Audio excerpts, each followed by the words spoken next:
Buenas tardes, amigos. Suso Souto, bienvenidos al otro lado del espejo. Bienvenidos a la continuación de este ciclo que empecé con Adán, el viaje de Adán al centro de la Tierra, seguí con Akenatón y aún me quedan cada vez más vídeos pendientes. El enigma de Melquisedec, rey de Salem, conocido en muchas culturas del mundo como el eterno muchacho, y no solo en la judeocristiana. Uno de los puntos esenciales que hacen a la sagrada tradición primordial es justamente este enigma en torno a Melquisedec, el primer sacerdote de Cristo, mencionado en la Biblia como el sumo sacerdote del Dios Altísimo. Esto, simbología clara. Es un gran misterio vinculado a un otro mayor, como podría ser el misterio del Rey del mundo, y las tradiciones esotéricas tanto de Oriente como de Occidente se vinculan increíblemente y unifican en torno a este mismo misterio. Desgraciadamente, ciertas mentalidades cegadas por la venda fatal de la ignorancia, también la venda del fanatismo y sobre todo de la superstición, identifican a este rey del mundo con el Princeps Ujus, o príncipe de este mundo, Princeps Ujos Mundi, del que hablan los evangelios, como conocemos todos, como la propia personificación del mal. Esto es un error bastante torpe, incluso grosero en muchos de los sentidos, pues el rey del mundo es en realidad el logos planetario, que no tiene nada que ver con el príncipe del mundo, y esto sería es el más alto y puro principio espiritual que actúa a nivel terrestre en este planeta, repartido en varios centros. Desde el punto de vista iniciático, que es lo que nos interesa de este tipo de escritos, la creencia solo es útil en la medida que genere devoción en el aspirante hacia un aspecto mucho más alto de la divinidad, o incluso hacia un maestro espiritual, como recogen las escrituras. Es por todo esto que mantener con celo la libertad de conciencia y el pensamiento es uno de los sellos inconfundibles de los auténticos buscadores de la verdad, entre los que creo que me encuentro, aunque seguramente muchas veces me equivoque, pero no digo mentiras. Hay que escapar de estos sectarios que pretenden ser dueños de la más alta y única verdad, convencidos de que todos los que no piensan como ellos estamos en un error. En el Antiguo Testamento hay dos pasajes y uno en el Nuevo Testamento que hablan o aluden a Melquisedec, solo 3 veces en toda la Biblia, pero crean uno de los mayores misterios de la historia o de la pseudohistoria. A saber, serían en el Génesis 14, de 18 a 24, en el Salmo 110 y en la epístola de los Hebreos a San Pablo. Estas son las fuentes que podríamos llamar canónicas dentro de nuestra tradición judeocristiana. Así que comencemos por la del Génesis. No dejan de ser pequeñas pinceladas, pero que siempre ocultan o engloban algo bastante más profundo. Abraham retorna de vencer a Kedorlaomer y a los reyes aliados de este en esa conquista de esa tierra prometida, de esa alianza firmada con Yahvé, y entonces Melquisedec, que es el rey de Salem, ofrenda pan y vino, era sacerdote del Dios Altísimo, el Elión. Pan y vino, como veréis también que es el símbolo de Jesucristo, y era el símbolo de Osiris, recogidos ahí en la zona fenicia, en la zona de Biblos. Lo podéis ver en el de Adán. Y bendijo a Abraham, diciéndole: bendito sea Abraham por el Dios Altísimo, creador de los cielos y la tierra, y bendito sea el Dios Altísimo que entregó a tus enemigos en tus manos. Y diole a Abraham el diezmo de todo. Esto es un tema bastante importante, es decir, en este entregar del diezmo se reconoce una actitud de obediencia y de sumisión por parte de Abraham, el elegido, el de la alianza, el más alto entre los humanos en ese momento, hacia Melquisedec. En primer lugar, Abraham reconoce como adorador del Dios Todopoderoso, el Shaddai, o Emmanuel, que Melquisedec adora a un concepto, a un aspecto mucho más elevado de Dios, que sería el Dios Altísimo, el Elión. Por lo tanto, aquí se refleja que no estamos creyendo en lo mismo. Es decir, Abraham creía probablemente en un Dios físico, en ese Yahvé, y Melquisedec está hablando de un concepto más elevado, quizá el concepto de la verdad, que os daré algún apunte al final. Vemos además que Melquisedec es a la vez sacerdote y rey de Salem, pero Salem, a diferencia de lo que se cree, no es un lugar físico, se mantiene pues que era el nombre primitivo de Jerusalén, pero el nombre de Jerusalén era Jebus o Jebús. Por lo tanto, Salem es un lugar ideal, es un arquetipo celeste de esta Jerusalén terrestre que tanto conocemos. Es decir, Salem era pues el centro del mundo a nivel espiritual, es decir, el centro, y había otros 28 centros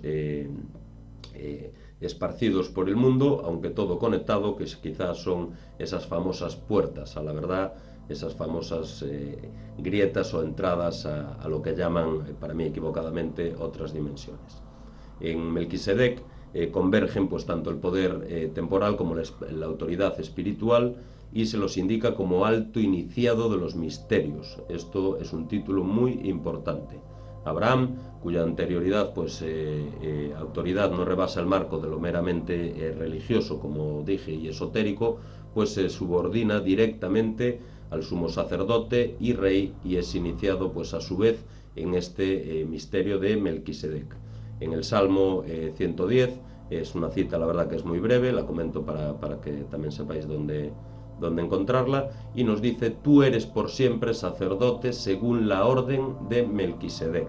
Aquí lo único importante es que hay que tener cuidado con las traducciones, porque las últimas de la Biblia y la Valera entre ellas nos ponen según el orden de Melquisedec, y esto es un fallo de traducción claro que cambia además todo el concepto. Es la orden y no el orden. Por último, en el Nuevo Testamento pues se halla dentro de los pasajes de San Pablo. En este pues si se nos admite la expresión, sería el más sensacional de todos los documentos referentes a Melquisedec.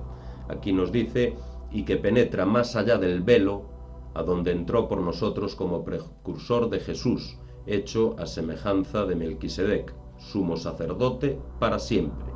Aquí nos está hablando ya del famoso velo, de la famosa malla, de la famosa matrix, que penetra más allá del velo.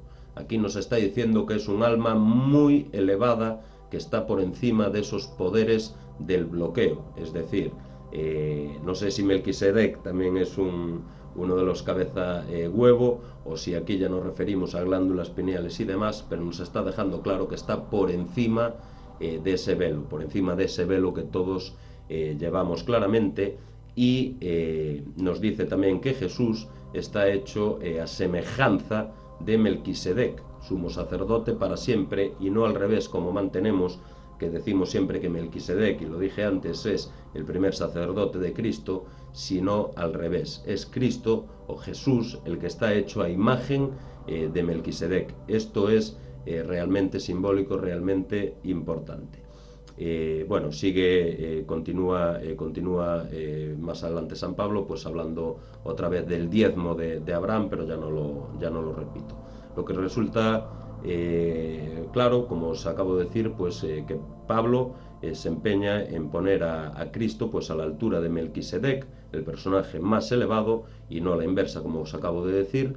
Y además San Pablo pues dice textual y explícitamente al respecto de Melquisedec: su nombre significa en primer lugar rey de justicia, y además rey de Salem, es decir, rey de paz, sin padre ni madre, sin genealogía conocida, sin comienzo de días ni fin de la vida, asemejado al Hijo de Dios, permanece sacerdote para siempre, sin principio ni fin, sin padre ni madre, que nos están hablando qué es realmente Melquisedec.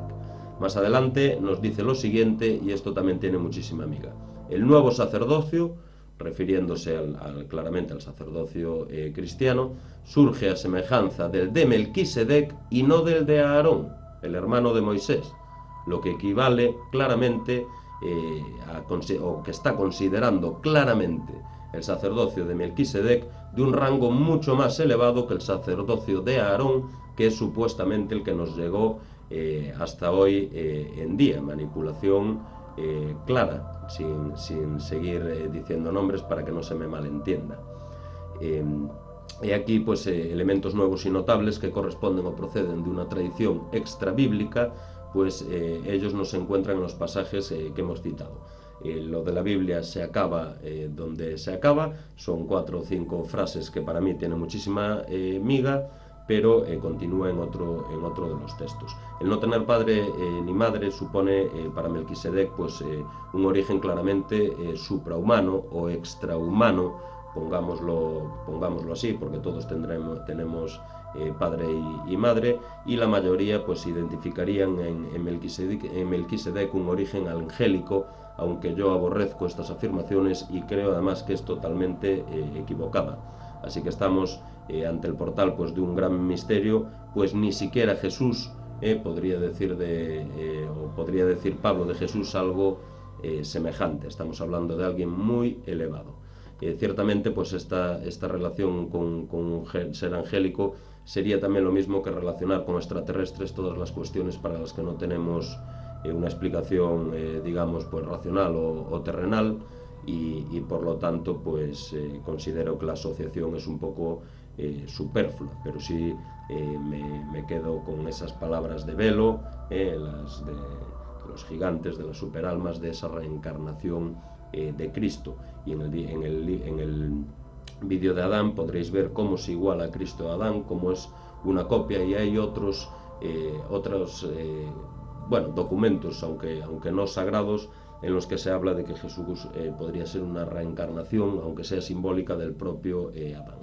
Para entender esto es imprescindible pues aunar los conocimientos judeo-cristianos, pero también con el sufismo y sobre todo pues con el hinduismo para entender este gran enigma. Aunque lo veamos con otros nombres, los conceptos al fin y al cabo pues vienen a ser los mismos.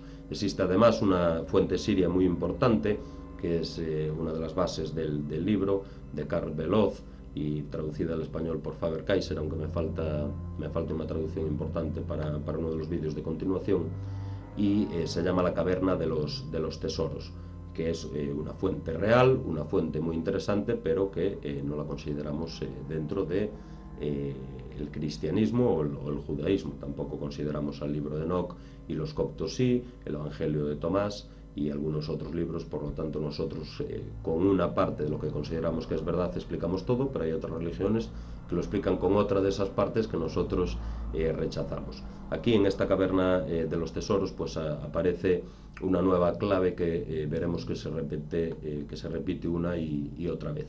Y le dijo Sem a Melquisedec: tú eres el servidor del Altísimo Dios, porque a ti solo Dios te eligió para que sirvieras ante Él en este lugar, al único, es decir, a la verdad. También se desprende de este texto que el propio Melquisedec pues es el rey del mundo subterráneo, el rey de la grieta debajo del Gólgota, el que guarda esa entrada, la boca de Adán, es decir, guardián de la tierra hueca. Veréis más adelante que esto pues en Oriente se habla con otros nombres. En este texto, la caverna de los tesoros, existe un detalle pues muy importante, que es la aparición de este Sem, el hijo de Noé, y esto pues es una forma de resaltar el origen atemporal, porque vendría a ser antediluviano y extrahistórico del sacerdote de Melquisedec. Esto, que parece una chorrada, nos está hablando que Melquisedec, o la figura o lo que representa, es de otros tiempos, de otra civilización, que es lo que nosotros pues estamos buscando con tanto ahínco. Es decir, estaríamos hablando de seres y conocimientos de miles y miles de años de antigüedad.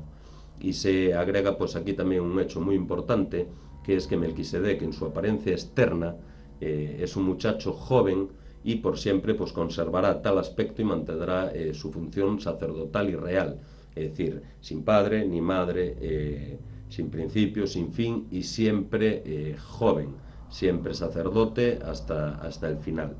Desde luego, esto evoca directamente pues al rey del mundo en la tradición hindú, y así se le venera pues con el nombre de Sanat Kumara, que sería literalmente el eterno muchacho. Melquisedec, rey de Salem, el eterno muchacho, así denominado en su aspecto de Maha Brahma por los más sagrados textos del esoterismo en la India. Esos Brahma que en el último vídeo pues os expliqué sin asegurarlo de dónde podría salir, así que os emplazo a que lo volváis a ver, Abraham y Akenatón.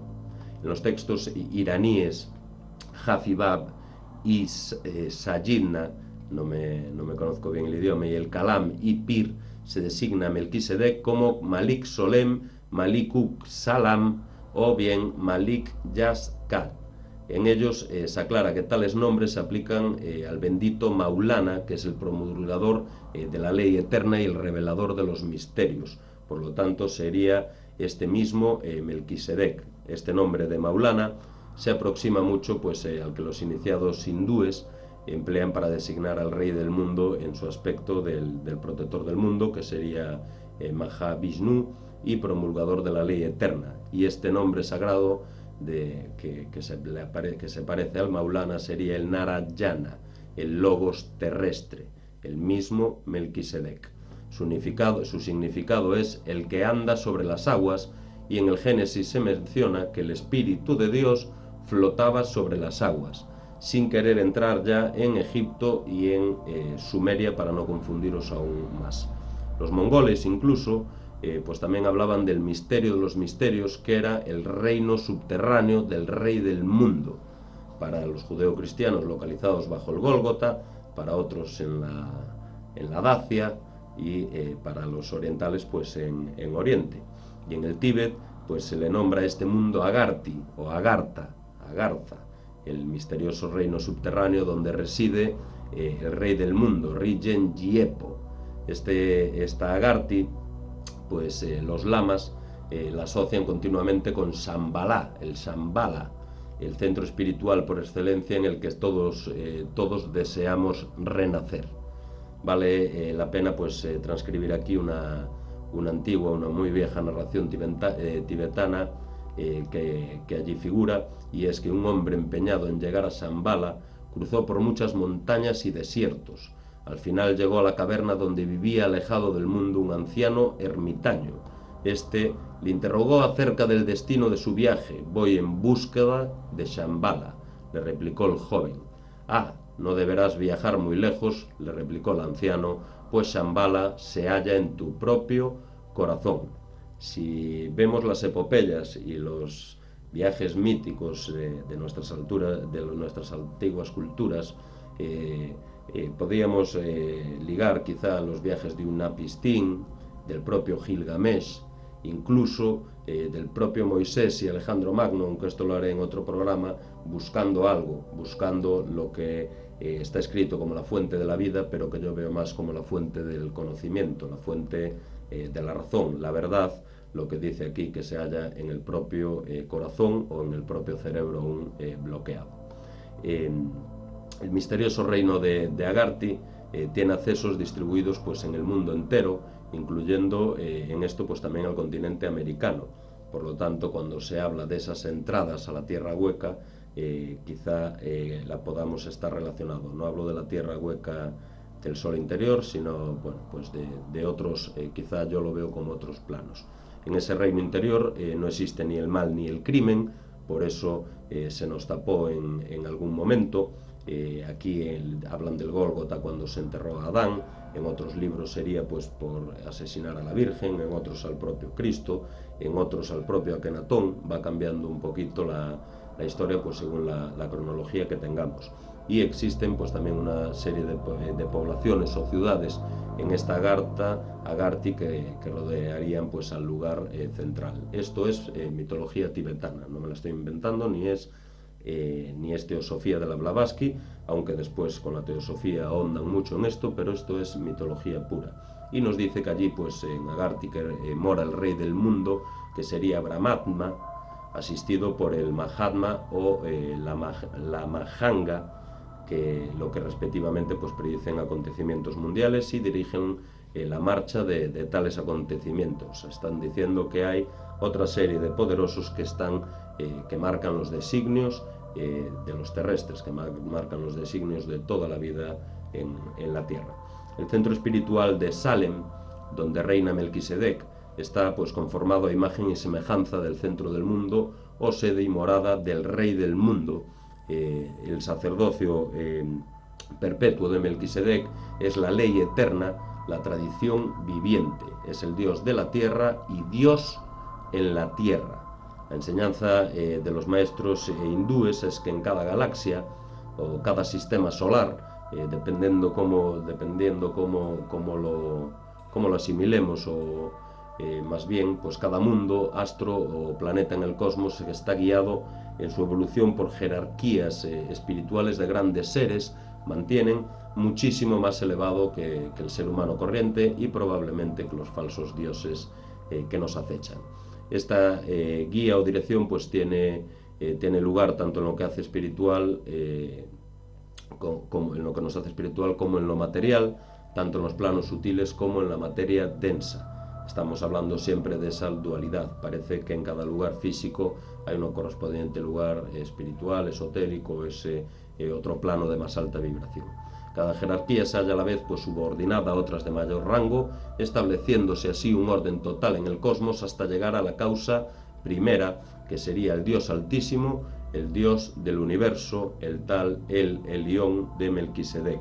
Y nuestra tierra pues no sería una excepción al respecto, formamos parte de un conjunto. No podemos ser tan ególatras, ¿no?, para decir que la tierra sería el centro de todo. Melquisedec, Narayana, supone para mí, ¿vale?, esto es un tema personal, pues lo mismo que supone el dios Rama y su mujer en el Ramayana, supone lo mismo que Krishna, quizá Enoch, que Hermes, Trismegisto, que Shankara, que incluso podríamos meter aquí a Buda y claramente a Jesús y otros grandes seres pues que dieron al mundo enseñanzas acorde al lugar, al tiempo y las circunstancias para conducir a todos los seres pues a la verdad eterna y a la felicidad, que es de lo que se trata y es de lo que deberíamos buscar en este viaje que nos ha tocado. Bien, Melquisedec, como bien me decía en los comentarios del viaje de Adán al centro de la Tierra en Estango, esto no se trata de un viaje físico, sino un viaje espiritual. A Melquisedec yo lo veo como el adorador de la verdad o la verdad en sí. Lo ponen como el sumo sacerdote, el del Dios Altísimo, el eterno muchacho, sin principio ni fin.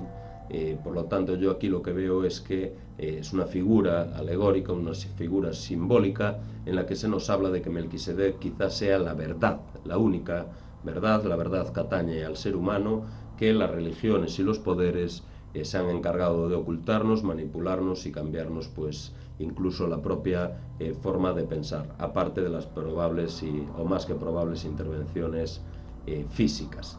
Vale, pero también para otro programa. Melquisedec, probablemente por la situación, además, física donde se coloca siempre todo esto, probablemente sea la verdad de los etíopes, de esa última raza modificada, ¿no?, y bloqueada, como podemos ver en Baalbek y en Babel y en otros muchos lugares, que se desplazó de alguna vez ese conocimiento pues con las migraciones, y quedó localizada ese centro espiritual en algún lugar de la antigua Fenicia. Los estudios dan como el lugar Biblos, pero por otros que llevo también podría ser incluso Baalbek, es decir, un lugar físico en el que pues probablemente había una orden, la orden de Melquisedec, que se repartiría por muchos lugares del mundo. Esos sabios, esos Saurakim, esos sabios postdiluvianos que nos fueron llevando los conocimientos, puede ser, a todos los lugares, y que confluye pues ahí en la zona de Biblos, en la zona de Baalbek, esa misma zona en la que tenemos representaciones del pan y el vino de Osiris, esa misma zona en la que es muy probable que a su paso también, o en su paso también llegase Isis, ¿vale?, la madre de todos, ¿vale?, y de ahí pues ya derivaría a otro mundillo. Por lo tanto, un viaje espiritual, no físico, y Melquisedec para mí sería esa verdad de Isis, esa verdad de los cabezas negras, de los primeros humanos modernos tal como conocemos, que probablemente sea una involución y ni mucho menos una evolución.